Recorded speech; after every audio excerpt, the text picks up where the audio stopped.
What started in January in Daytona will finish today. 2 champions will be crowned, and there is one last chance to head to the offseason with a win. And it all happens at one of the best motorsports events in the world.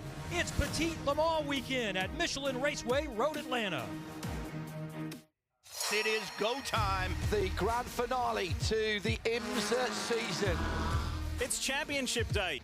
There's a stacked field here, the finishing drivers in this championship. It's the IMSA Michelin Pilot Challenge. It's time to go. That was pretty aggressive. It's one of the best, most exciting series you'll watch. This battle raging up front is intense. Boy, what a season it's been. Every manufacturer in the class has won. Watch the crossover here, it's going to be tight. It's not over.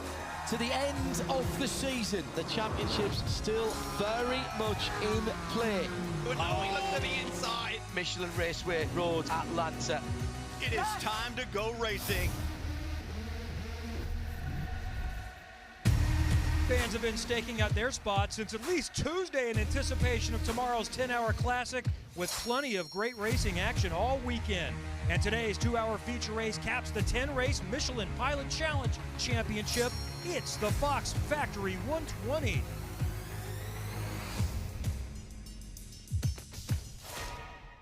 We have 3 dads driving with their kids in this race today, so I want to start with that. That is pretty unique there. And then here's how we're being transparent. We don't have too many times where the play-by-play announcer has a kid racing. That is young Jackson Lee, who got his size from mom's side of the family. And he has moved up 3 spots. This is his first time starting a Michelin Pilot Challenge race in the debut season for Sawbach Simpson Motorsport. He will be rebranded as CSM next year to help us all out with pronunciation. Thank you very much. And Jackson starts, and Sebastian Carazo will finish. Sebastian's won many times here, including sweeping the weekend in VP Challenge last year. Yeah, I think they could have a really solid day here. Jackson's done a great job jumping up to P8 here early, setting the table, and as you said, his teammate has got a lot of experience here. So what do you think, a top 5 podium maybe? Their best finish is 11th a couple of times this season, so I'm more conservative. I would be happy. Focus forwards, Kevin. I will be, I'm a more, which is why I'm not a driver. That's why I'm a talker. That I'd say, yeah, top 10's a pretty good day. I also like clean race cars at the end of the day, but the Vanguard IU Cancer Center car is getting better. Here we've got some championship implications. The top 2 are 1-2 in the restart. McAleer can go for it. His best chance, he needs to win the race. Can he get in front of Paul Holton? Here we go again for Michelin Raceway Road, Atlanta. So the leader at the moment is the BGB Motorsports Porsche 718. There is second. Sebastian Carazo is now in the 67 CSM Porsche.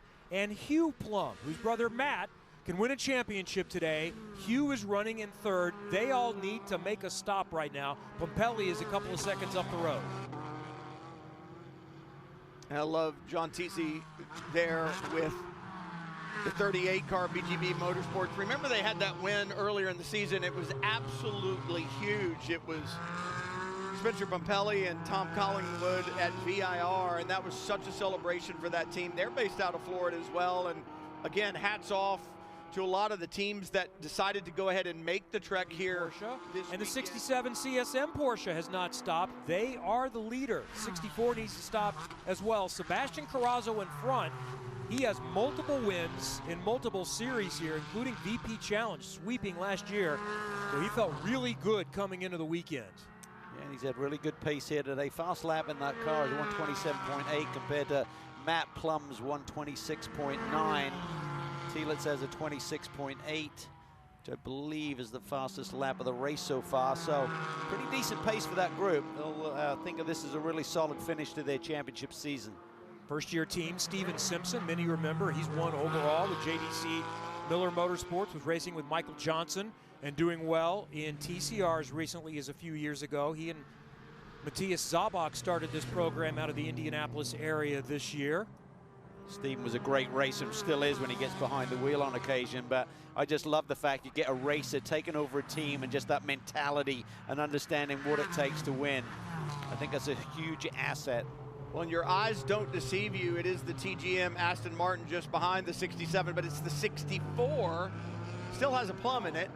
right? It's Hugh Plum behind the wheel right now, but that car, when they do their pit stops, will drop back down the order, but the car is almost identical, so it's one of those things you look up sometimes and you're like, is it the 64 or the 46? So the 64 has orange mirrors, and the 46 has blue mirrors if you're trying to discern, but sometimes at 150 plus miles an hour, that gets tough to notice. But there's the orange mirrors on the 64. How aggressive will he get here? Because they both have to stop. This is not for the race win, but it is for a position in the race. If you get in front of him on the track, a little easier to stay in front after you make that last stop. Carazo has certainly been a little defensive with his line there into turn 7. He doesn't want to give up the lead, even though it's going to be short-lived once they hit pit lane. But it's a great little battle, and I'm sure for Hugh, he can still get the job done. He really has taken over this role in the 64 car very well. And I think he's in full support of match charge for a championship. It could be a big year for that whole group. It's savvy strategy. I know a lot of race teams that have done that. All right, we may not be able to win the race today, but we're going to do something different, and we're going to get on television, and we're going to lead laps. And there's something to be said to gaining experience for your driver leading a race. Now, Carazo has done that before, but he's not done that at Michelin Pilot Challenge. So I'm hearing we have the co-driver of the number 67 CSM Porsche. Ryan, you're with the team leading right now. That's right, and Jackson Lee got a chance to qualify the car for the first time and start the race for the first time in Michelin Pilot Challenge. How did that go? New role for you here this weekend. Yeah, it's a little bit different. I mean, from where I'm coming from in the road to Indy, I have to qualify and start the race for every race, so I've got experience to lean on. But no, it was good. The Sabach-Simpson Motorsports crew put on a great car, and we just got to work on continuing to put it together and getting better every weekend. But no, I think we're very fast. We just got to see how it falls after the pit stop. Rob Ridgely up on the box was saying the thought was to kind of split the stent length on the left side tires when you guys come in later than everybody else. So with that in mind, how much is Sebastian going to have to fight with going to the checkered flag? Yeah, I mean, right now he's on older tires than everyone else, so he's definitely holding on. But after he comes in, ideally, they'll be better for the end of the race. So we'll see if that plays out. Tire fall off is big here, so I think it could be a big factor. So we just have to see. We won't know until the end. Thank you, Jackson. Good luck. Thank you. Go up a Georgia? little bit, you start to richen up the motor. They'll protect, and if that riches up the motor, that hurts your fuel mileage when you're trying to save fuel. So you got to be thinking about all of these things. We finally see the 67 car hit the pit lane, and Ryan is there. Indeed, from the lead of the race, Sebastian Carazo is in. They will change the left side tires to a set of sticker Michelins. The VP Fuel going in the front of this Porsche Cayman, electing, like we said earlier, to go and split the tire life, and they think this could give them a little bit of advantage. They got stuck on the bad foot. A longer first pit stop cost them some track positions. So they're electing to do something different than the rest of the field to try and get that back. That team nailed that stop. That was really quick. And they were running 7th when that caution came out, and they did not get in time. The pits closed, so that fell all the way back, and Sebastian Carazo started his stint from 13th, so he's done a great job of driving forward. So where do they come out? Just behind the 50. Chavez. Yeah, so that's really good for them, and they're a team that's got some really fresh tires on there, so we've still got a handful of cars that Plum's still got a pit, right? We've got I think Plum's really the only person who needs to pit.